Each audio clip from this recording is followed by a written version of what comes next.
हाँ भाई, आप सब लोगों को गुड आफ्टरनून।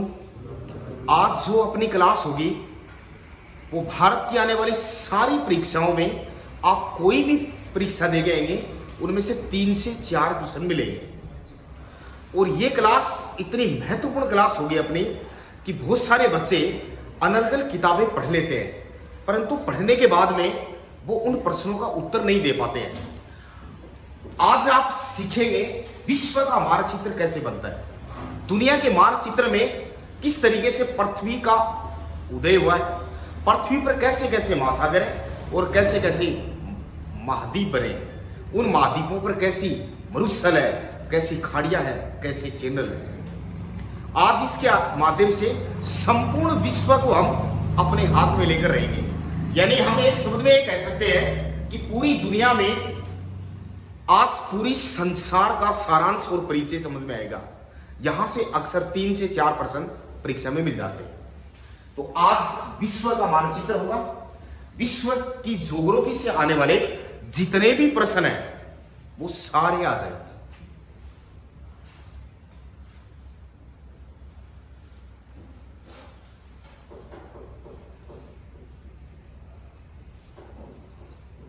यानी इससे 10 पहले हम विश्व भूगोल की शुरुआत करते हैं। विश्व भूगोल देखिए, दुनिया में एक देश है जिस देश का नाम है यूनान। वैसे तो एक कहा था कि भारत के लोग भी उतने पढ़े लिखे लोग हैं जितने यूनान के हैं। यूनान यूरोप महाद्वीप का देश है। यूरोप का सबसे महान देश यूनान ही है। दुनिया के पहले पढ़े लिखे लोग यूनान के ही माने गए हैं। विश्व की आधुनिक शिक्षा यूनान से ही शुरू हुई है। विश्व में महान व्यक्ति जो पैदा हुए, जो शिक्षा शास्त्री है, जो शिक्षाविद है, वो यूनानी है। जैसे नाम सुना हुआ अरस्तु, प्लेटो, सुकरात, ये सारे यूनानी है। इन यूनानियों ने पूरी दुनिया में अपना ज्ञान हर देश में पहुंचाया है और वही ज्ञान आज हम पढ़ रहे हैं। यह अलग बात है कि आज दुनिया में थोड़ा समय बदल गया और समय के साथ साथ अपने कुछ सिद्धांत खुद के शामिल हो गए। जैसे कुछ भारत के विद्वान थे, उन्होंने कुछ नई शिक्षा में अपना बदलाव कर लिया। आइए शुरुआत करते हैं। तो विश्व का एक देश है जिस देश का नाम है यूनान। इस यूनान की राजधानी का नाम है एथेंस और ये यूरोप महाद्वीप का देश है। कौन से महाद्वीप का देश है? दुनिया में यूरोप महाद्वीप को इंटेलिजेंट कॉन्टिनेंट, विश्व का बुद्धिमान महाद्वीप कहा जाता है। यानी दुनिया के सबसे इंटेलिजेंट आदमी किस महाद्वीप में है? यूरोप में है। यूरोप में जो अंग्रेज है, ब्रिटिश है, जानते हैं कि अंग्रेजों का इतिहास क्या है? हम सिर्फ इतना ही जानते हैं कि अंग्रेजों ने भारत पर राज किया है, नहीं। अंग्रेजों ने विश्व के 71 देशों पर राज किया है। लगभग उस जमाने में इतने ही देश हुआ करते थे और अंग्रेज लंदन, इंग्लैंड के रहने वाले थे। मूल जन्म स्थान माना गया उनका, जिसको ग्रेट ब्रिटेन कहा जाता था। इसने विश्व के कई देशों पर राज किया है। हम कह सकते हैं एक शब्द में लगभग दुनिया पर राज किया अंग्रेजों ने। तो जान सकते हैं इतनी इंटेलिजेंसी थी इनके पास। इसी बुद्धिमत्ता की वजह से अंग्रेजों ने विश्व पर राज किया है। ऐसे यूनान के लोग हैं, महान दार्शनिक है। तो यूनान की राजधानी का नाम एथेंस है, यूरोप महाद्वीप का देश है। तो कहा यह जाता है कि यूनान की एक भाषा है जिसका नाम है ग्रीक भाषा। इसे हम लैटिन या रोमन भाषा कहते हैं। ग्रीक भाषा की उत्पत्ति यूनान से ही हुई है और ग्रीक उतनी ही पुरानी है जितनी भारत में हम संस्कृत को मानते हैं। आज ग्रीक भाषा दुनिया में कई भाषाओं की जननी कहलाती है। जैसे संस्कृत भाषा है वैसे जननी कहलाती है। आज पूरी दुनिया में 2796 भाषाएं बोली जाती है। पूरे संसार में कितनी भाषाएं बोली जाती है? 2796, जिनमें 1796 भाषाओं का निर्माण ग्रीक से ही हुआ है। 1000 भाषाओं का निर्माण संस्कृत से हुआ है। इसलिए संस्कृत भी भाषाओं की जननी है, मां है, और ग्रीक भी भाषाओं की जननी है, मां है। इसलिए यूनान को अंग्रेजी में कई बार हम ग्रीक देश कहा जाता है। किस नाम से पुकारते हैं? ग्रीक देश, यानी ग्रीस कंट्री यूनान को ही कहते हैं। दुनिया में यूनान ने एक किताब चलाई जिसका नाम है दर्शन शास्त्र। यूनानी लोग इसे अपना सबसे पुराना शास्त्र मानते हैं और कहते हैं कि ये जो किताब है विश्व की पहली पुस्तक मानी जाती है, ऐसा यूनानियों का दावा है। दर्शन मानी होता है तर्क या चिंतन, उसकी लिखी हुई समस्त बातें शास्त्र कहलाता है। जब यूनानियों ने खुद ने अनुभव किए और वो अनुभव अपने हाथ में आए, उनका जो परिणाम आया वो दर्शन शास्त्र में लिख दिया। अगर मैं एक शब्द में कहूं तो दुनिया के तमाम विषय जो है वो दर्शन शास्त्र से ही निकल के आए। सभी विषयों का जन्म, अधिकांश विषयों का जन्म दर्शन शास्त्र से ही हुआ है। अंग्रेजी में इसे फिलोसॉफी कहा जाता है और इसी दर्शन शास्त्र को लिखने वाले दार्शनिक कहलाए। कई बार यह शब्द अपने सामने आता है, दार्शनिक। दर्शन शास्त्र को लिखने वाले लोग क्या कहलाए? दार्शनिक। इतिहास भी इसी में, भूगोल भी इसी में, कल्चर भी इसी में, दुनिया की तमाम भाषाओं का ज्ञान भी इसी में, सारे सब्जेक्ट इस किताब में थे। यूनानियों ने देखा इतनी बड़ी किताब है, मनोविज्ञान भी इसी में है, कौन पढ़ेगा इसे? अगर ये किताब कोई पढ़ना भी चाहेगा, हमारा यूनान का ज्ञान दुनिया के तमाम देशों में जाएगा, तो इतनी बड़ी किताब को पढ़ने में बहुत समय बीत जाएगा। इसलिए अपना ज्ञान वंचित रह जाएगा मनुष्य। कोई मनुष्य अपने ज्ञान से वंचित ना हो और अपना ज्ञान तेजी से बढ़ता रहे, इसके लिए दुनिया में इस विषय की कई शाखाएं बनी।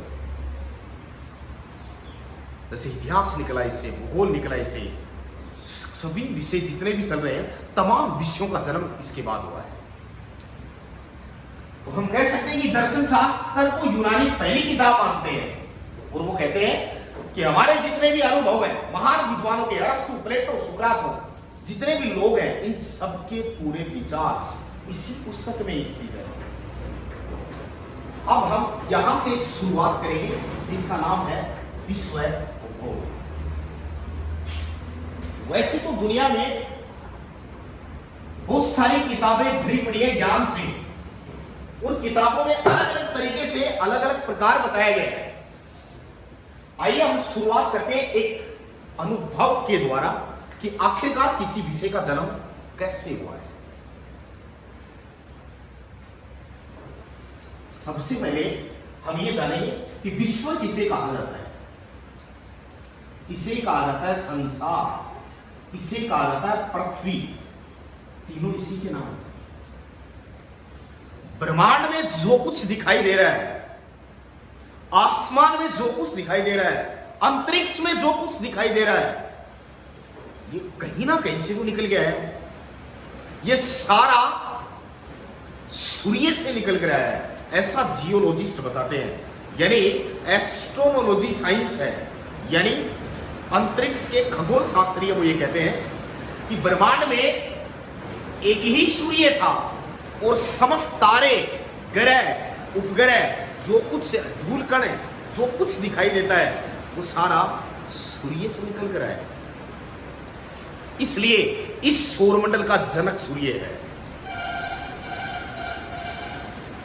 सिर्फ विश्व भूगोल हो, भारतीय भूगोल हो, राजस्थान भूगोल हो, भूगोल की 3 शाखाएं चलती है। एक दुनिया का भूगोल, एक भारत का भूगोल और एक अपने राज्य का भूगोल, राजस्थान भूगोल। तो हमें ध्यान रखना है कि विश्व भूगोल की शुरुआत कैसे हुई। यदि हमने ठीक तरीके से विश्व भूगोल को जान लिया है तो भारत के भूगोल का 80% पार्ट है वो आ गया है। हमें किसी विशेषज्ञ टीचर की जरूरत नहीं पड़ेगी। हमें राजस्थान के भूगोल को पढ़ने के लिए किसी विशेष विशेषज्ञ की जरूरत नहीं पड़ेगी। इसलिए विश्व भूगोल को ठीक तरीके से समझना है। आपकी एग्जाम में विश्व भूगोल से संबंधित आने वाले समस्त प्रश्न पूरे सही होंगे, ये मेरा दावा है। परंतु आप थोड़े से अलर्ट रहें, क्योंकि ये प्रैक्टिकली चलेगा। थ्योरी तो है नहीं इसमें, थ्योरी रटी भी नहीं जाएगी इतनी, इसलिए मैं प्रैक्टिकली ही चलाऊंगा। इसमें सारी चीज लोकेट करूंगा बोर्ड पर। इस क्लास को अंत तक देखेंगे सब। इस क्लास को देखने के बाद आप ये कहेंगे विश्व भूगोल के हम मास्टर हैं। विश्व भूगोल से आने वाला कोई भी प्रश्न है वो हमारा गलत नहीं हो सकता, क्योंकि आपके दिमाग में मैं रियल प्रैक्टिकल काल्पनिक कहानी ऐसी मनगढ़ंत बना दूंगा कि आप उसको जाकर भी नहीं भूल पाएंगे। इसलिए थोड़ा विश्व भूगोल को ठीक तरीके से देखना है।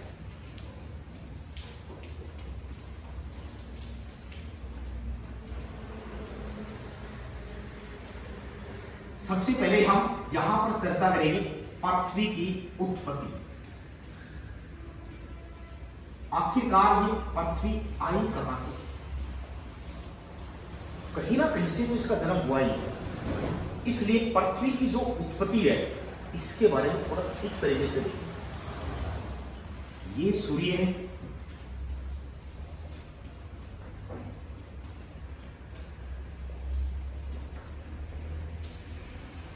अभी मैंने बताया थोड़ी देर पहले ही जस्ट कि ब्रह्मांड में सब कुछ निकला है, वो कहां से निकला है? सूर्य से निकल के है। सूर्य आग का एक गोला है, इससे आग निकलती रहती है, निकलती रहती है। सूर्य में एक बार इतना बड़ा बिखराव हुआ कि कुछ बड़े आग के गोले निकले, जिनको हमने ग्रह कहा। सूर्य के पास इतना ग्रेविटेशन पावर है कि वो इन सबको जकड़बंद तरीके से घुमा रहा है। सूर्य में दो भरपूर गैसें हैं, हाइड्रोजन और हीलियम।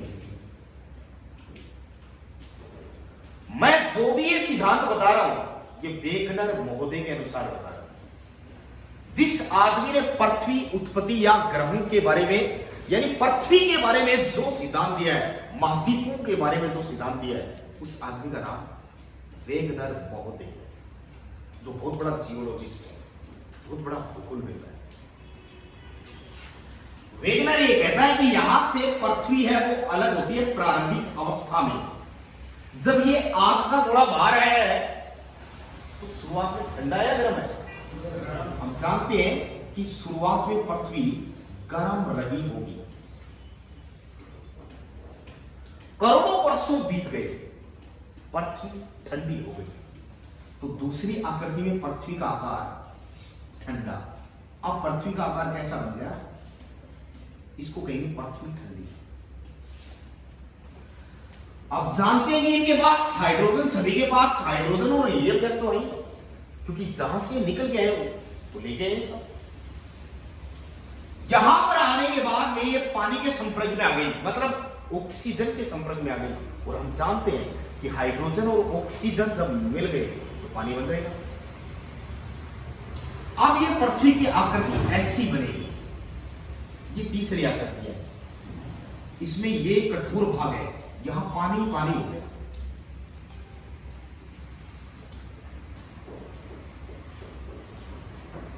जहां पर पानी पानी हो गया, इस भाग को कहा गया है पेंथालासा। क्या कहा गया है? पृथ्वी पर पहला महासागर क्या कहलाया? पेंथालासा। जब पूरे पानी का एक ही नाम था। और जो जमीन वाला भाग है इसको कहा गया पेंजिया। क्या कहा गया? पेंजिया। यानी ये सारे नाम वेगनर महोदय हैं। आगे की अवस्था में ये घूमती रही, पानी भी घूमता रहा ऑपोजिट दिशा में। तो ऐसी स्थिति में क्या होता है? आगे पृथ्वी की ऐसी आकृति बन जाती है, ये पेंजिया टूट गया तो ये पूरा पेंथालासा है।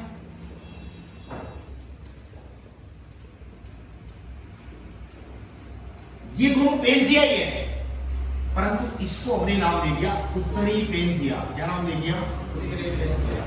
और इसी उत्तरी पेंजिया को अंगारा लैंड कहा गया है। क्या कहा गया है?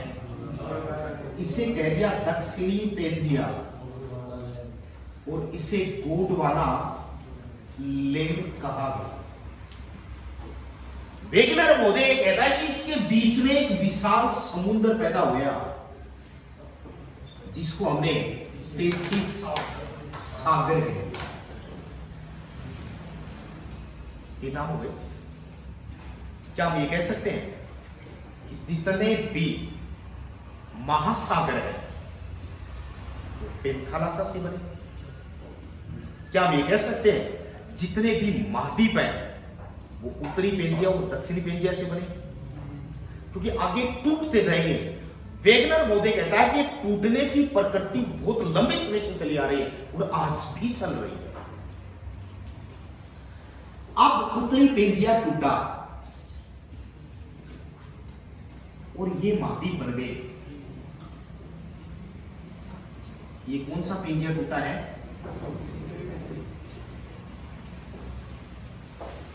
अंगारा लैंड के टूटने से 3 बड़े महाद्वीप बने।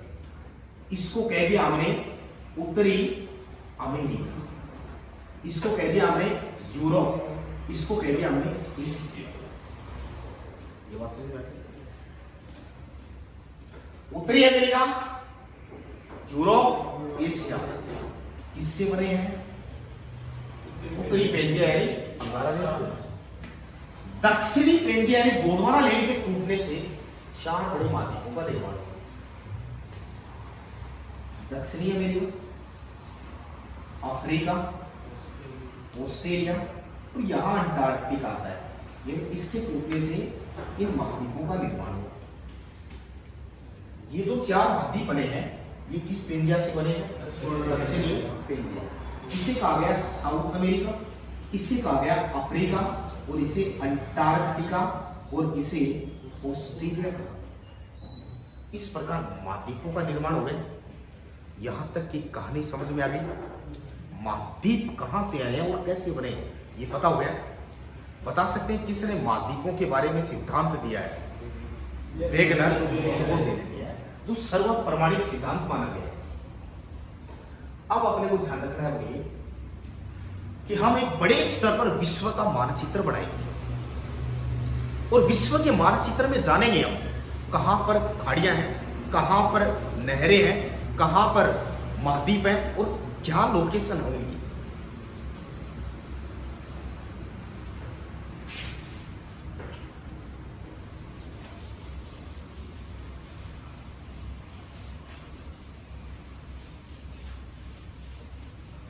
आपको ये ध्यान रखना है कि विश्व का मानचित्र कैसे बनता है। मैं आपको एक शब्द में कह सकता हूं, दुनिया का मानचित्र सबसे सरल है। मैंने तो भारत के मानचित्र को एज ए टीज बनाया है और बनाता हूं, परंतु विश्व का मानचित्र तो पहले ही राउंड में सभी बच्चे समझ जाएंगे। यदि आप प्रिंट आउट ले जाएंगे विश्व का मानचित्र का बड़ा, तो वो समझ में नहीं आएगा, क्योंकि आपने उसका क्रिएटिविटी भी नहीं देखा है, वो जनरेट कैसे हुआ नहीं देखा है, वो बना कैसे ये पता ही नहीं है। परंतु आज के बाद आप विश्व के मानचित्र को भली भांति अच्छी तरह समझ लें। हम मानते हैं कि पृथ्वी यहां तक ही है, यहां पर पड़ता है उत्तरी अमेरिका,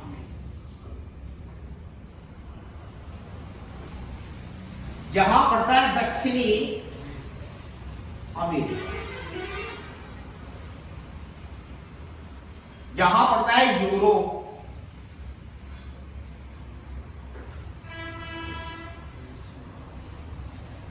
यहां पड़ता है एशिया, काफी लंबी आकृति का है,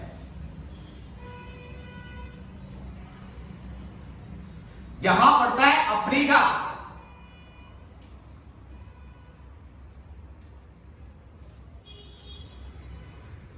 यहां पड़ता है ऑस्ट्रेलिया, और ये पड़ता है यहां पर अंटार्कटिका। बहुत आसान है। इसका नाम क्या है? उत्तरी अमेरिका। इसका नाम क्या है? दक्षिणी अमेरिका। इसका नाम क्या है? अफ्रीका। इसका नाम क्या है? यूरोप। ये क्या है? एशिया। ये क्या है? ऑस्ट्रेलिया। ये क्या है? अंटार्कटिका। अब तक आपको ऐसा लगता है कि विश्व का मानचित्र नहीं है, परंतु अब लगेगा आपको जब मैं इसमें सब कुछ लोकेट करूंगा। ये एक महासागर है।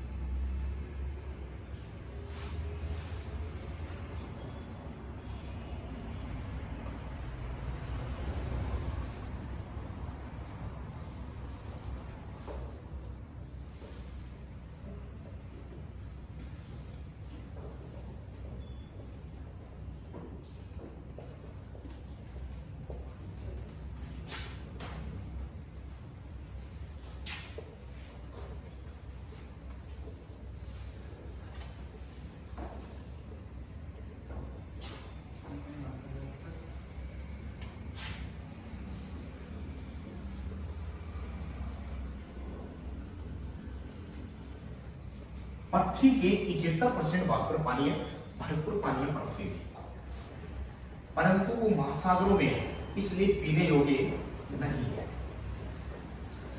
अगर आप विश्व का मानचित्र देखेंगे तो ठीक ऐसा ही दृष्टि में आएगा। यहां पर एक द्वीप उखड़ गया,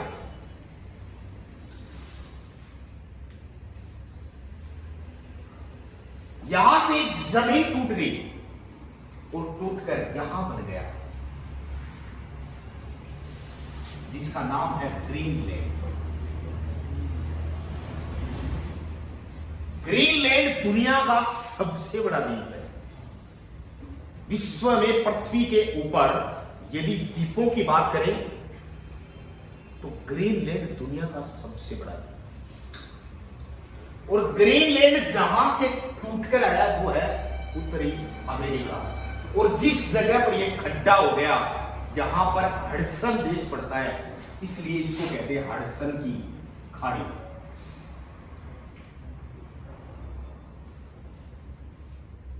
समझ में आया? हडसन देश के पास। अब हम बात करते हैं दक्षिणी अमेरिका देश की, यानी उत्तरी अमेरिका। अमेरिका महाद्वीप का सबसे महत्वपूर्ण पार्ट है। कनाडा जहां का सबसे बड़ा देश है, यूएसए जहां का महत्वपूर्ण देश है, शिकागो जहां स्वामी विवेकानंद गया था, जो महान बन गया था। अमेरिका के राष्ट्रपति की कहानी को सुना है हमने, और कैसे अमेरिका का राष्ट्रपति के नाम से शहर बसाया गया, और यहां पर क्या क्या हुआ है, सारी चीजें देखिए। दक्षिणी अमेरिका, एक तरीके से यदि बात की जाए तो अमेरिका का बैकवर्ड एरिया है। दक्षिणी अमेरिका में कोई खास बातें नहीं है। दक्षिणी अमेरिका सिर्फ भौगोलिक दृष्टि से महत्वपूर्ण है, पर भौगोलिक दृष्टि से इतना महत्वपूर्ण है कि दुनिया में सबसे ज्यादा महत्वपूर्ण है। दक्षिणी अमेरिका में एक देश है जिसका नाम है ब्राजील, जो दक्षिणी अमेरिका का सबसे बड़ा देश है। 2016 के ओलंपिक खेल यही हुए थे रियो में, रियो डी जेनेरो। 1992 का पृथ्वी शिखर सम्मेलन यही हुआ था। यही पर है अमेज़न नदी। कौन सी? दुनिया की दूसरी लंबी नदी है, संसार की सबसे ज्यादा चौड़ी नदी है, और यही है वो अमेज़न जंगल। अमेज़न जंगल दुनिया का सबसे बड़ा जंगल है। इतना बड़ा जंगल है कि दुनिया में इसे पृथ्वी का फेफड़ा कहा जाता है। पृथ्वी का फेफड़ा किसे कहते हैं? अमेज़न जंगल को कहा। अमेज़न जहां की महत्वपूर्ण नदी है। ये बात क्लियर हो गई?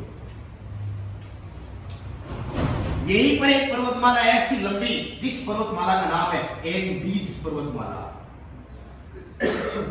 एंडीज संसार की सबसे लंबी पर्वतमाला है, 7300 किलोमीटर लंबी है। इतनी लंबी पर्वतमाला दुनिया में और कहीं नहीं है, पृथ्वी के ऊपर और कहीं नहीं। ये संसार की सबसे लंबी पर्वतमाला है। अब चलते हैं दूसरे महाद्वीप के बारे में।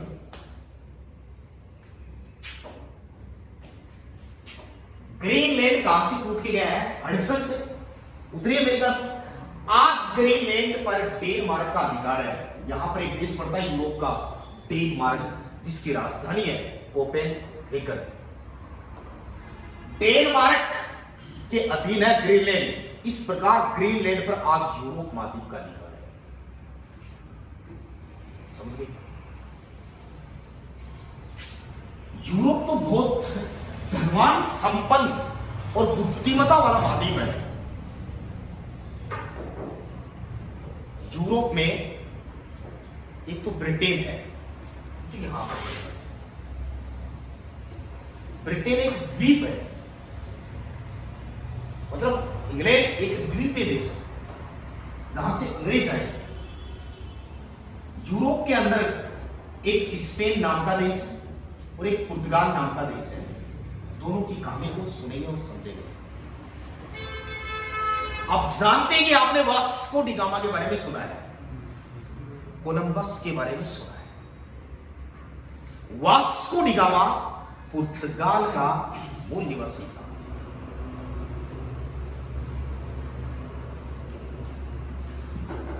और कोलंबस स्पेन का मूल निवासी था। पुर्तगाल की राजधानी लिस्बन है और स्पेन की राजधानी मैड्रिड है। यूरोप के दो इंटेलिजेंट माफियाडोन है। ये इतने बड़े इंटेलिजेंट लुटेरे थे। एक बार दोनों के बीच लड़ाई हुई, कोलंबस और Vasco D gamma. Vasco D gamma जिस देश को लूटने के लिए जाता, उसके पीछे पीछे कोलंबस चला जाता। जिस देश को कोलंबस लूटने के लिए जाता, उसके पीछे पीछे वास्को डी गामा चला जाता। एक दिन दोनों ने फैसला ले लिया कि हम युद्ध लड़ेंगे और हम दोनों में एक ही बचेगा, वही सारे विश्व को लूटेगा। आज से लगभग 800 साल पहले की बात है।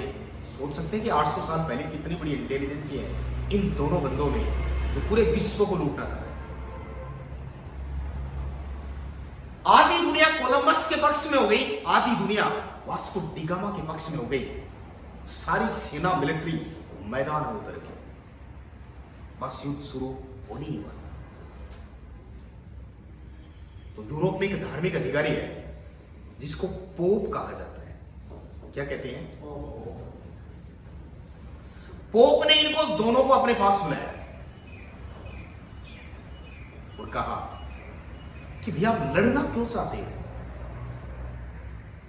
तो वास्को डी गामा ने शर्त रखी कि जिस देश को मैं लूटने के लिए जाता हूं, मेरे पीछे पीछे जाता है। यही कोलंबस ने रख दी कि जिस देश को मैं लूटने के लिए जाता हूं, मेरे पीछे पीछे ये जाता है। अब हम दोनों में से एक ही बचेगा।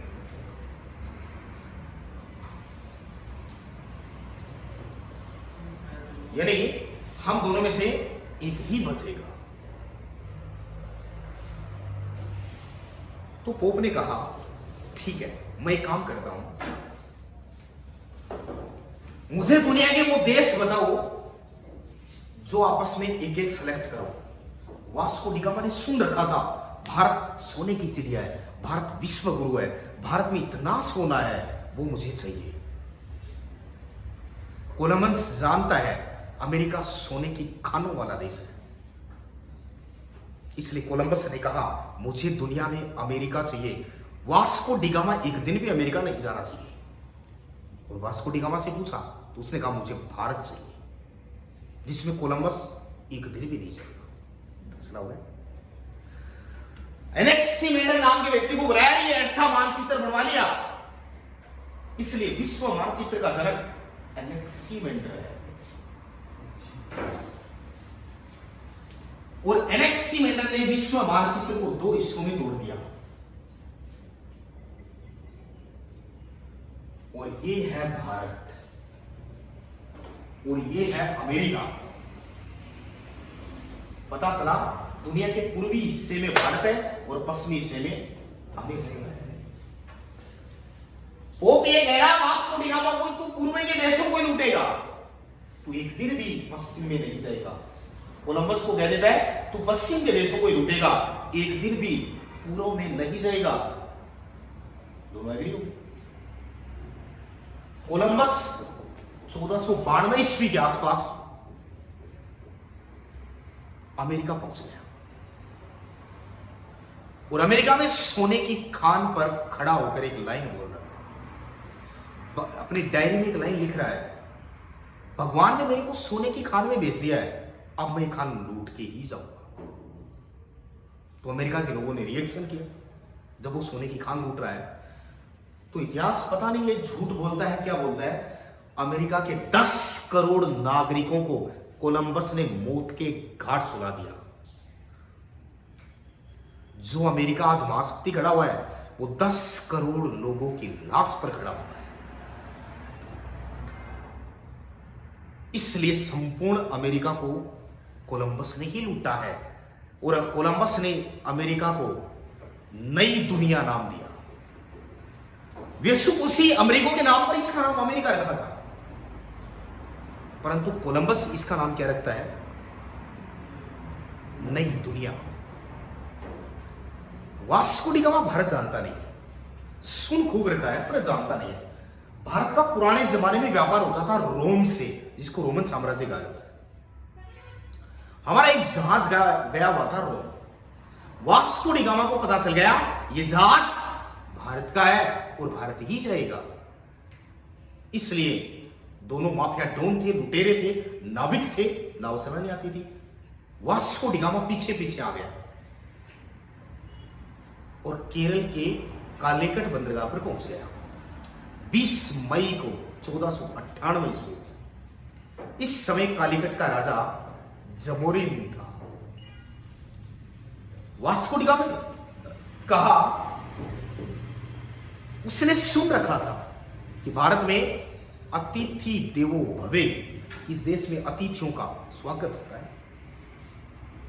तो जमोरिन को बताई उसने कि मैंने ऐसा सुना है कि भारत में अतिथियों का स्वागत होता है। तो जमोरिन ने कहा बिल्कुल होता है हमारे देश में। खूब फूल माला पहनाकर वास्को डी गामा का स्वागत किया जमोरिन ने, जो कालीकट का राजा था। पता है बाद में क्या हुआ? वास्को डी गामा ने उसी जमोरिन को मारकर कालीकट का राजा बन गया। फिर केरल वाला एरिया वास्को डी गामा को पसंद नहीं आया, क्योंकि मसाले के लिए प्रसिद्ध क्षेत्र है अपना। वास्को डी गामा आ गया महाराष्ट्र, मुंबई से जस्ट नीचे गोवा। ये गोवा शहर है ना, गोवा, ये गामा नहीं बसाया है, वास्को डी गामा नहीं बसाया है। गोवा की स्थापना वास्को डी गामा ने की है। गोवा मांडवी नदी के किनारे है। भारत में आज भी बहुत सारे पर्यटक ब्रिज देखने के लिए जाते हैं, घूमने के लिए जाते हैं। अति सुंदर एरिया लगा पुर्तगालियों को गोवा, इसलिए पुर्तगाली अपना स्थायी अड्डा गोवा में ही बनाते हैं। और अंग्रेज तो 15 अगस्त 1947 को चले गए, परंतु पुर्तगाली तो नहीं गए थे। 1961 में मिशन के द्वारा भारतीय मिलिट्री ने मारकर भगाया था इनको। तो ये था पुर्तगाली, वास्को डी गामा और कोलंबस की कहानी, जो यूरोप के 2 देशों के थे, स्पेन और पुर्तगाल के थे। फ्रांस की राजधानी पेरिस, यूरोप में एक देश है फ्रांस, और फ्रांस की राजधानी का नाम है पेरिस। पेरिस दुनिया का सबसे सुंदर शहर है। पेरिस सी नदी के किनारे बसा हुआ है। विश्व में सबसे ज्यादा सौंदर्यता का खिताब जिस देश की महिलाओं ने जीता है वो पेरिस, फ्रांस है। पेरिस को सूरा सुंदरियों का देश कहते हैं। पेरिस ऐसा देश, फ्रांस ऐसा देश है जहां एक भी मच्छर नहीं है। फ्रांस में लोगों के घर पेड़ पौधों पर है। फ्रांस की अर्थव्यवस्था कृषि प्रधान है। फ्रांस में राजा लुई 16 तक बने हैं, बाद में लोकतंत्र बन गया है।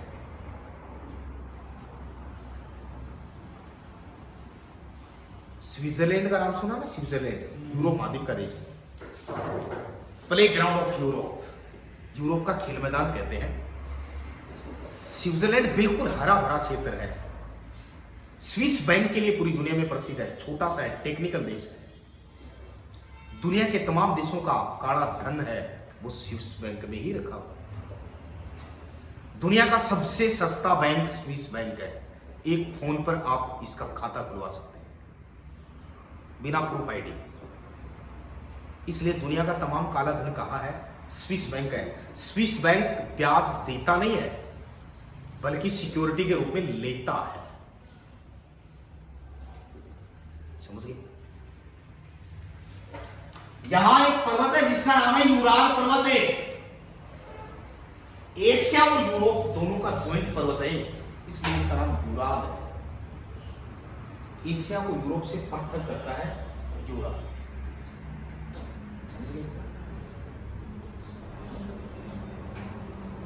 यहां एक देश पड़ता है रूस। रूस क्षेत्रफल में दुनिया का सबसे बड़ा देश है। 2 महाद्वीपों में फैला हुआ है, यूरोप और एशिया। रूस की राजधानी है मॉस्को, यूरोप में। रूस की मुद्रा रूबल है। रूस के राष्ट्रपति व्लादिमीर पुतिन है, जो हाल ही में फंसे हुए एक युद्ध में, जिसको पूरी दुनिया जानता है, यूक्रेन रसिया युद्ध। यूक्रेन के राष्ट्रपति जेलेंस्की, जो अभी तक युद्ध जारी की। रूस दुनिया की वो कंट्री है जिसके पास सबसे ज्यादा एटम बम परमाणु 6000 परमाणु। हथियारों के मामले में रूस का दुनिया में टॉप रैंक आता है। रूस का जो भाग एशिया में, जिसे साइबेरिया कहा जाता है, परंतु रूस की राजधानी यूरोप में। यह प्रश्न आया हुआ है, किस देश की राजधानी दूसरे महाद्वीप में है? रूस की राजधानी मॉस्को, यूरोप महाद्वीप। ये है अफ्रीका। नीचे वाले हिस्से को बोलते हैं दक्षिण अफ्रीका, और ये ठीक एरिया है। यहाँ के लोग इतने काले भी नहीं है, ठीक ठाक है, अच्छे हैं लोग। दक्षिण अफ्रीका के अंदर सोने की बहुत भारी खान है, यानी सोने की बड़ी बड़ी खदानें दक्षिण अफ्रीका में है। इसलिए हम कह सकते हैं कि सोने के सबसे बड़े भंडार दक्षिण अफ्रीका में ही है। सोने की सबसे बड़ी खान कनाडा। सोने का सर्वाधिक उत्पादन दुनिया में चीन करता है। सोने का संसार में दूसरा उत्पादन करने वाला देश ऑस्ट्रेलिया है। कालगुरली मार्गुरली जो विक्टोरिया डेजर्ट में बनी हुई है।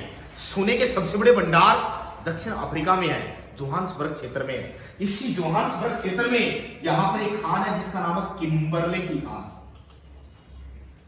दुनिया की सबसे बड़ी हीरे की खान है। World largest diamond mines. दुनिया की सबसे बड़ी हीरे की खान कहां है? जोहान्सबर्ग, दक्षिण अफ्रीका, जिस खान का नाम है किम्बरले की खान। नॉर्थ अमेरिका अफ्रीका है, उत्तरी अफ्रीका में पूरा मरुस्थल है जिसका नाम है सहारा मरुस्थल। यानी इसका नाम क्या है? सहारा मरुस्थल। दुनिया का सबसे बड़ा मरुस्थल है ये पूरा। और इसी मरुस्थल में बद्दू जनजाति रहती है। कौन सी रहती है? कालारी मरुस्थल में बूसमैन जाति रहती है। बाकी हम पढ़ेंगे।